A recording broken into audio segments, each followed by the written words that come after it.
पूर्वक विवाहिता जो स्त्री यदि पति संगति नहीं करती है तो वह जन्म जन्मांतर तक दुखी, दुश्शीला और अप्रियवादी होती है। जो स्त्री अपने पति को छोड़कर पर पुरुष की अनुगामिनी हो जाती है वह अन्य जनों में चमगादड़, छिपकली, गोदनी अथवा द्विमुखी सर्पणी होती है। अतः स्त्री को मन, वाणी और कर्म इन सभी के द्वारा प्रयत्नपूर्वक अपने मृत या जीवित पति की सेवा करनी चाहिए। पति के जीवित रहते हुए अथवा उसके मरने पर जो स्त्री व्यभिचार करती है वह अनेक जन्मों तक वैधव्य जीवन प्राप्त करती है और दुर्भाग्य उसका साथ नहीं छोड़ता।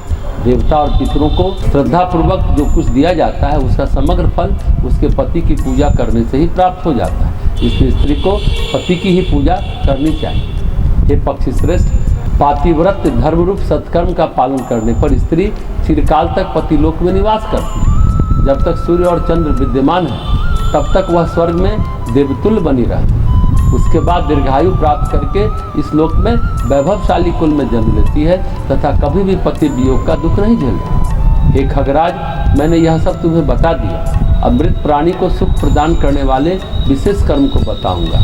मृत्यु के बाद द्वादशाह के दिन यथाविधि सब पिंडनादि समस्त कर्म करके वर्ष पर्यंत प्रतिदिन जलपूर्ण घट और अन्न का दान एवं मासिक श्राद्ध करना चाहिए। हे पक्षिन, प्रेत कार्य को छोड़कर अन्य किए हुए कार्य की आवृत्ति नहीं होनी चाहिए। उत्तम षोडशी आदि जो प्रेत उद्देश्य कार्य है सब पिंडन के बाद भी उनकी पुनरावृत्ति उन मासिक आदि श्राद्ध के द्वारा वर्ष पर्यंत करना चाहिए, परंतु पितरों के उद्देश्य से किए गए कर्म की पुनरावृत्ति नहीं होनी चाहिए। यदि कोई मनुष्य अन्य कर्म करता है तो पूर्व का किया गया कार्य विनष्ट हो जाता है। मृतक के द्वादशा के दिन विहित कृत्य वर्ष पर्यंत पुनः करने चाहिए।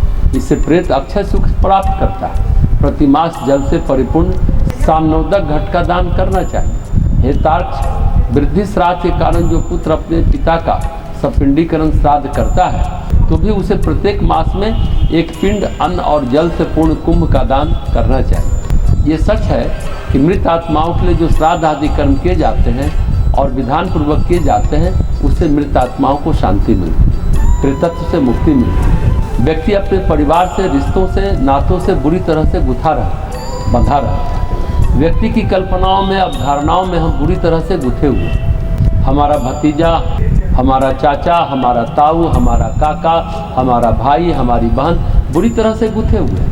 सच कहें तो हमारे जीवन में ईश्वर की अवधारणा आवश्यकता अनुसार है। आवश्यकता अनुसार का मतलब जब विपदा विपत्ति पड़े तो भगवान, बाकी समय भगवान नहीं। तो फिर कौन है? तो नाते रिश्तेदार। मरते समय बेटा आ गया, इसे देख लिया तो तृप्त हो गए।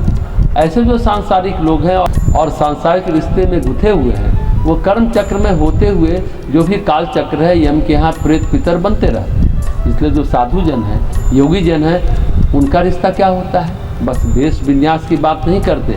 फिर तो जो ये पहन ले तो सब साधु हो गया, गेरुआ पहन ले तो, कोई पीला पहन ले तो वो सब साधु है क्या? वो साधु नहीं है, उनकी बात हम नहीं कर रहे। मन न रंगाए, रंगाए जोगी कपड़ा। मन में कौन रंग चढ़ा है वो महत्वपूर्ण है।